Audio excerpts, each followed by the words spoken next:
Oi pessoal, a gente está aqui com o último vídeo da série sobre banco de dados.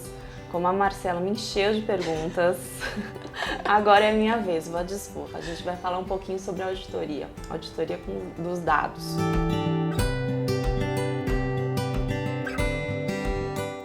Bom, eu acho que uma coisa importante da gente conversar antes de falar sobre a auditoria em si é uma frase que a gente ouve bastante sobre dados e a parte de classificação de recursos, de reservas, né?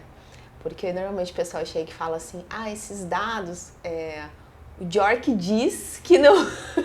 Quem é esse Bjork? Quem é esse Bjork? Ô, gente, pense numa pessoa que anda falando por aí, Safado. né? Safado.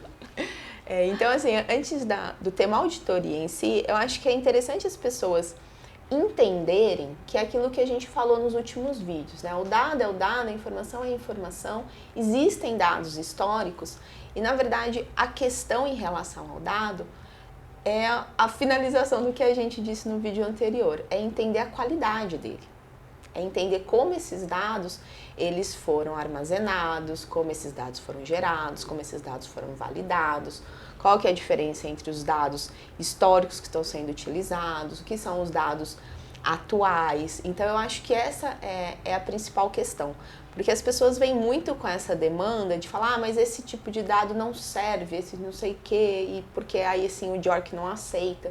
E na verdade, não só o nosso amigo Bjork que anda conversando demais por aí, todos os códigos, nenhum deles é prescritivo. Diz assim, isso não pode. Ele sempre diz, olha, diga o que você fez, né? Tenha materialidade e transparência, ou seja, diga os dados que você utilizou e como eles foram utilizados, o que é relevante desse processo. Então eu posso sim ter dados de baixa precisão sendo utilizados. Qual que é a questão? Isso impacta diretamente na classificação. E acho que agora sim vem a questão da auditoria, né? Que quando as pessoas normalmente buscam a auditoria, apesar de a auditoria, gente, ser uma ferramenta de controle, ela deveria ser feita internamente, externamente e de rotina. De rotina, nossa, com certeza. Você consegue efetivamente verificar o seu próprio trabalho? Não consegue, né? Então aquela própria revisão de texto. Revisão de texto, exato. Boba, assim, eu peço pra alguém. Então, porque a gente passa por aquilo. Obviamente, a gente fez o melhor possível.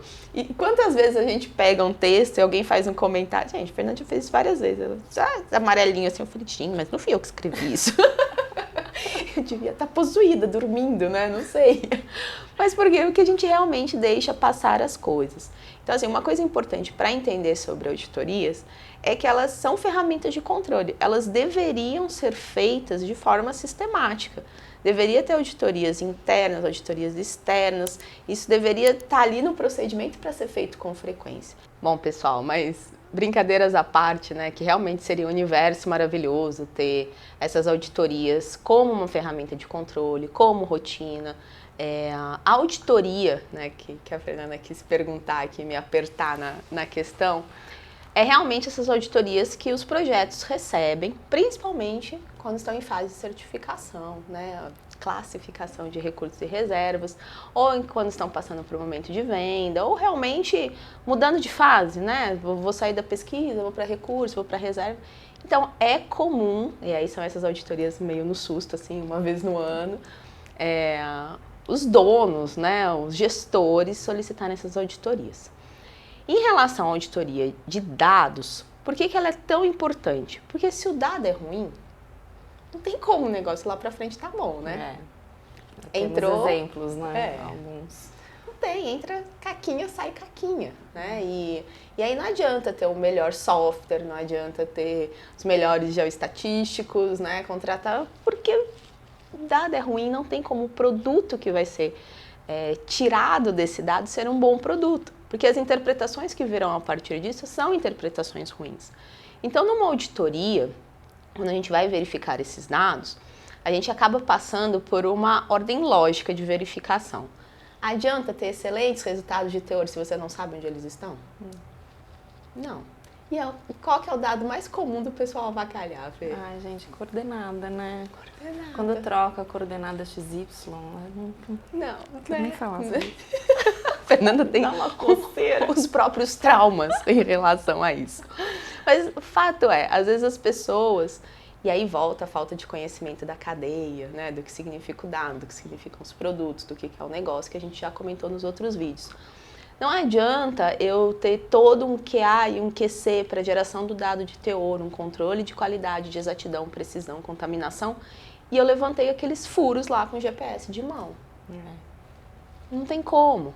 Então, e também não adianta, ainda usando o exemplo das coordenadas, eu ter um software, um sistema de gestão de banco de dados super avançado, aí eu vou e enfio aqueles dados ali dentro. E o que a Fê falou no outro vídeo? Documentação. Então não adianta também estar lá dentro, porque o auditor vai verificar de onde vieram aqueles dados.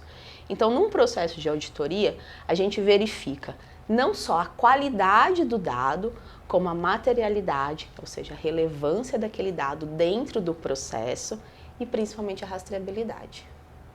Queria me apertar com mais alguma coisa ou é isso? Não, eu acho que já tá bem apertado. Tá? Você começou a entrevista, então você finaliza o vídeo. Ah, ok, gente, obrigada. Essa foi a entrevista, os vídeos aí sobre banco de dados. Quer falar mais alguma coisa? É isso, muito obrigada. Continue acompanhando a gente aqui na Academia da Mineração.